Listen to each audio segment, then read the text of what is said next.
Hi, my name is Simon.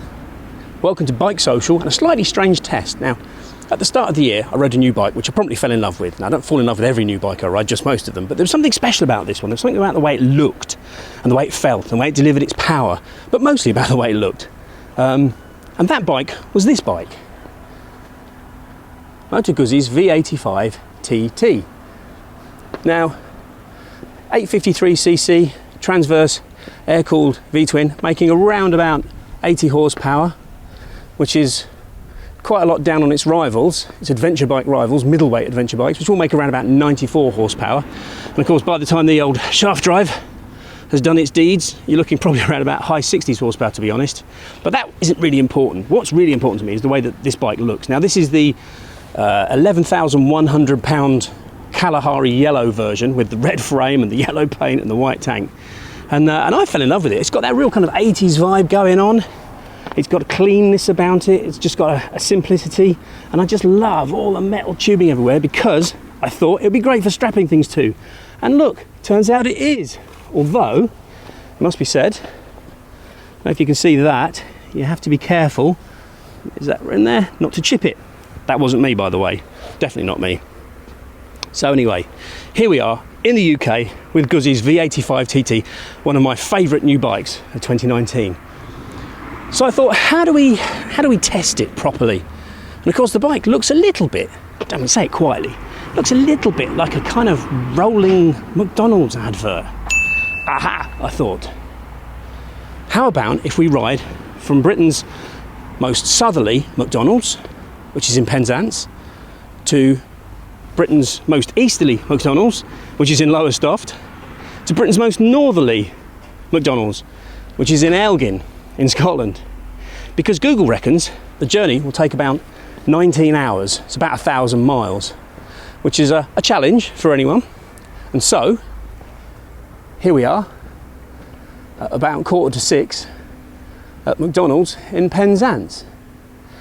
Now the challenge, if riding 1,000 miles in 19 hours isn't challenge enough, is to do it while the shops are open, because I want to get breakfast here and I want to have dinner in Lowestoft and I want to have my supper, as it turns out, in Elgin. So it's a 19-hour ride according to Google, especially if we go the fun way. And the problem is that it's 6 a.m. in Penzance and the Elgin branch closes at 1 a.m, which means I've got 19 hours to actually do the ride. It's almost as if it fits together. So here we are. I'm going to get myself a McDonald's, then we're going to set off and we're going to find out what Guzzi's V85 TT is really like on UK roads over a very, very long distance. And I should add a quick caveat, just before anybody starts to complain and say, you can't ride 19 hours in 1,000 miles, it's not safe. You're damn right, it's not safe if you do it, if you feel tired. And I'm not going to have an accident on behalf of eating at McDonald's. If I get tired, I'll stop, because it's a daft thing to do. So, let's get cracking. Yeah, cheers mate. Can I have a sausage and egg muffin please and a coffee? Got that as a meal? I don't care, either way. I want coffee for that. You can do a cappuccino for us? Yeah. Oh, smash it. Cheers, And mate. then I'll take them away. I'll take it out. Cheers, mate. 3.99. Thanks, mate. Be on this one here for you? There is. Cheers, mate. Just did it.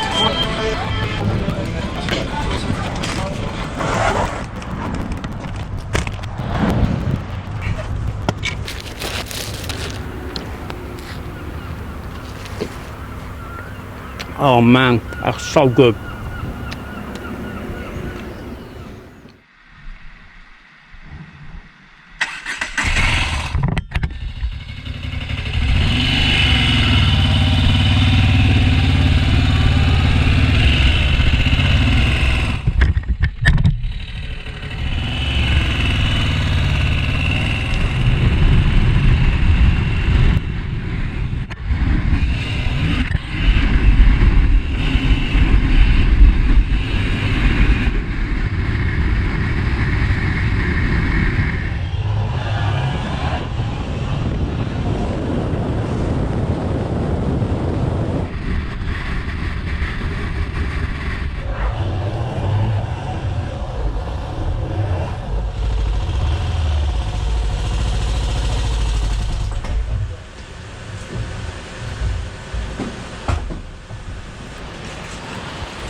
So here we are at McDonald's in Lowestoft.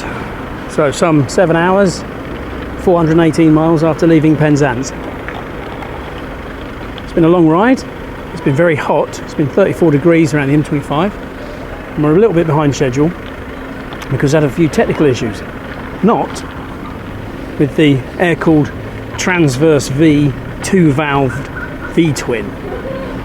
The Guzzi's been perfect. No, the issues have been the GoPro, modern technology, and a lot of faffing about with filming, and modern traffic has been pretty awful. All of which has made me late, so I can't really sit around yakking about the bike, which is my plan.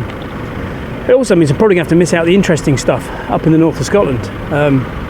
According to the sat-nav, we're about 10 hours away from Elgin, and the McDonald's up there closes at 1. At the moment, ETA is to get there at sort of 12:15. And given the amount of faffing we've had so far, I don't really want to waste any time going around the twisty roads, which is a shame.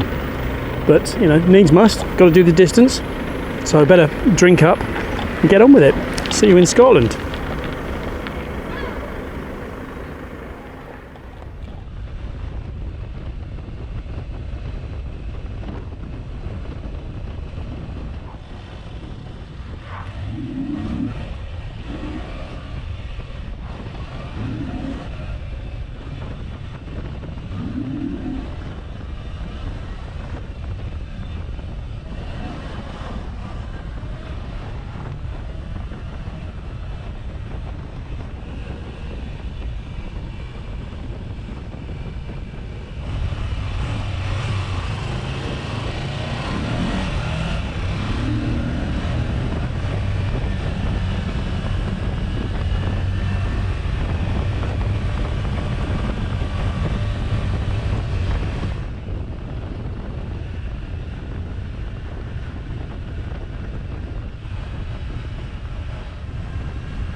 The Golden Arches.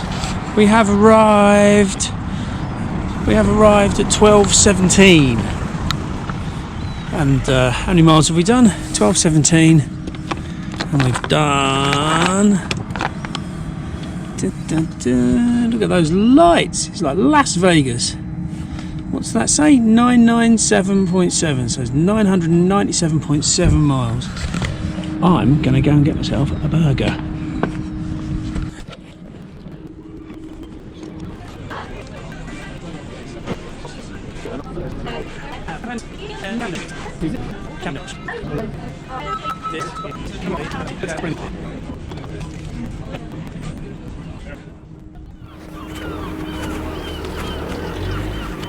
That has been an epic ride. That last sort of couple of hours from Perth up the A9 in the wet and the rain and the dark, and then that last hour or so down the A95 into Elgin. Unbelievable in the dark. I had no idea where I was going. Didn't really help having the wrong visor. Basically, I realised in Perth that I had to fit my clear visor, and it was in my bag, and it was all tied up with bungee hooks, and the clock was running down, and I wasn't sure if I was going to get to this McDonald's in time. So I left it on a dark visor.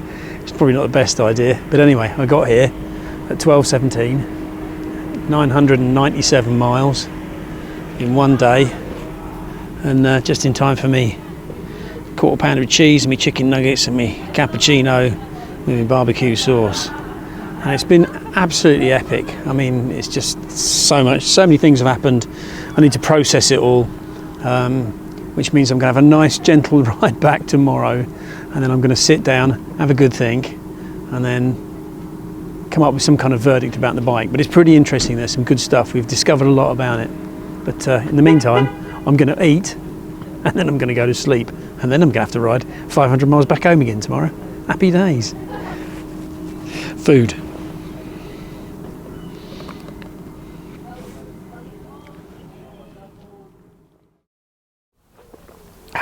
Right.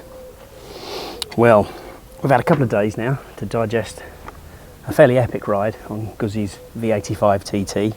So I did 1,850 miles in 3 days, including on a Macca's day in the middle, a total of 997.7 miles in around about 17 hours, starting at 6:30 in the morning, finishing, I don't know, 12:30 at night. And that's an average of around about 58 miles an hour, which is pretty good going. That's not too bad. There was quite a few stops. Obviously I stopped for lunch at Lowestoft McDonald's. And I stopped for various mucking about with video cameras and bolting things on and technical issues. And I also stopped, had a little sort of pit stop at home because it's actually on the route. So I had a pit stop, I said. And then also I had my fuel stops as well. I had 5 fuel stops in total. Now, thinking about fuel, because there's not a lot else to think about when you're riding for 17 hours, it used around about 84 litres of fuel for the whole trip, which is average of around about 54 miles per gallon, which is pretty good. Now with a 23 litre tank, you're talking about, that's a kind of a theoretical tank range of, I don't know, 270 miles or so. So you'd be filling up at around about 250. Realistically, the best I got before I chickened out was about 230 miles. And at that point, the onboard trip was showing around about 20-25 miles left. Now, I could never get more than 18 litres back in the tank again. So that suggests to me either the fuel trip is being overly pessimistic, which is better than being optimistic to be fair, or there's some kind of dead space inside the tank where there's fuel that's just not getting touched. But either way, 230 miles is a pretty good sort of tank range for a bike like this. And then what else can we say about the bike? Well, what's the motor like? The motor's pretty good. Now, Guzzi claim 80 horsepower. It's probably making high 60s to be fair after that shaft driver's taken some away. And its rivals, the Africa Twin, the F850, the Tiger 800, the KTM 790 Adventure, are all making 94 horsepower on the money. So they're all a lot fitter. Now the only place you really notice that is when you're on the motorway. So if you're cruising at, I don't know, 80 miles an hour, which is about just over 5,000 RPM, there's not a lot left when you want to overtake. You open the throttle, it doesn't go anywhere. You need to change down and really get the engine singing. But that leads me to a slightly strange situation, because it being a fairly old school 2-valve air-cooled V-twin, you'd think it would be kind of all bottom end, but actually the motor's quite peaky. It's redlined at 6,800 RPM, so when it's revving at 80 at about 5,000 RPM, that's nearly 75% of its available revs, whereas something like the F850 GS, that's redlined at 9,000 RPM. So when that's doing 80 miles an hour, 5,000 RPM, that's kind of like just over half of its available rev range. So it makes the Guzzi really peaky. Strange thing to say, like I say, about an air-cooled V-twin. But apart from that, the engine's quite a pleasant thing. There are no particular annoying vibrations. It's quite chunky and chundery, and it thrumbles along doing its thing. No annoying vibes at all. Although, speaking of annoyances, can't say the same for the seat. Getting onto sort of the comfort of the bike, the seat was excruciating. Now, at the end of the 3 days, I was almost crying to get off. Now, I've ridden a long way on a lot of bikes, and I've never experienced that kind of bum pain. Now, there were some mitigating circumstances. So the ride was on the hottest day of this year. It was 35 degrees C, and it was meltingly hot. That's never good, because you get a lot of sweat going on, you know what I'm saying? And the other thing was I was wearing denim jeans instead of my normal leathers because it was so hot. So maybe the combination of the material and the heat and the sweat and everything else just kind of really gave me bum ache. But I've never had it before, and it was pretty bad. If I was thinking of buying a Guzzi, then I would definitely get some kind of gel seat going on. But apart from that, the rest of the comfort was fine. I adjusted the handlebars a little bit and tipped them up because they were a bit low, so there wasn't a lot of space when I had all the luggage on the back between me and the handlebars. So, but just raising them up a bit in the yokes made it much more comfortable. Plenty of upper body room. The little screen, it adjusts kind of backwards and forwards. It tilts with an Allen key going in here. And it's not a massive amount of range. It's a little bit more turbulent with it sat upright, so I rode mostly with it flat. And apart from that, the comfort's pretty good. Speaking of this tubular arrangement, obviously one of the attractions to the Guzzi is this preponderance of places to bungee things on the rack at the back. It's really good. Although I have to say the rear rack at the back is a little bit small when you've actually got sort of a bag on the pillion seat as well. So what else have we got? Handling wise, it's pretty soft, it's pretty bouncy, sort of suits the nature of the engine, really suits the nature of the performance. The rear shock was on minimum preload and it doesn't come with a C-spanner, or at least I couldn't find one to adjust it. So we stuck with it, but I wasn't desperate to adjust it. Like I say, it just kind of wafted along and was good for that. Obviously in the twisties, it's not the sharpest tool in the box, but you can hold about 80 miles an hour and it tracks well enough. The tyres are pretty good, these Michelins are not bad. So yeah, no real sort of handling issues at all. I suppose the thing that is worth mentioning is the engine light, warning light came on the last run at night, going up the A9, just when you don't want an engine warning light to come on. You're thinking, please, I'm in the middle of nowhere, I just want to get to the hotel. But nothing happened. It went out on the way home for some reason, so whatever it was, it disappeared. But it didn't affect the engine at all. There was no sort of issues. It just came on and went away again. It may have been something to do with the ECU complaining about the fact the bike has done so many miles without service. Who knows? What else have we got? At night, the headlights are fantastic. I was unfortunate enough to be wearing a tinted visor because I didn't have time to put a clear one on. It was all strapped up in my luggage. And so when I really needed to see where I was going on the run into Elgin on some roads that I've never ridden before, but was seriously twisty and seriously good fun, in the dark, with the snow poles helping me, the headlights were fantastic. So that's a really good thing.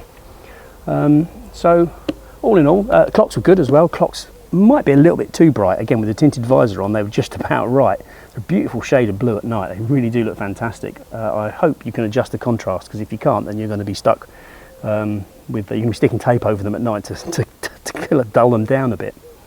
Now, of course, the Guzzi's not the only bike in this class that has electrical issues. We had, and it's not the only bike that I've ridden to Scotland and ridden a long way on recently. One of its rivals, the KTM 790 Adventure, makes a really interesting comparison with the Guzzi because in many ways it's very similar. It's the same price. In fact, it's exactly the same price. This sort of tri-colour V85 is £11,099 and the base KTM 790 Adventure is £11,099. They're both kind of middleweight off-road, but that's where the comparison completely ends. They're the polar opposite. The KTM is a much more lively, engaging engine. It's a much more nimble, agile chassis. It's got a better engine. It's got better power. It's got better handling. It's actually probably more comfortable because the seat, even riding it around the North Coast 500 in one go, didn't give me any trouble at all. I felt perfectly comfortable on it. But then you get back to the thing about looks and the ownership experience and the riding experience and riding this bike, even though I was crying because of the seat, there's just something about it. You exchange sort of chemistry with the bike, you exchange some atoms, some molecules, and I really liked it. The KTM looks mean in my eyes, and it's not, you know, and I think it's kind of cheaply built as well. It's got like a fairly generic sort of finish to it. So again, this is completely subjective, and your values might be completely different, and you might prefer the better handling and the better performance of the 790 Adventure, and you know, that's fine. But for me personally, where I am in life and the kind of riding I want to do, I'd rather ride around on a bike that I kind of feel proud to own and I feel good about. So I think for me, if you ask me which bike I'd like to do the Macca's run on again, my heart would say Guzzi's V85 TT every single time. My heart would say that, but my head and my arse would say do it on the KTM 790 Adventure. But anyway, it's over to you guys. You're lucky that you've got the choice between something like the 85 TT and 790 Adventures and Honda's Africa Twin and F850 GS's. For me, I'd struggle to turn this down because she looks so good in my garage.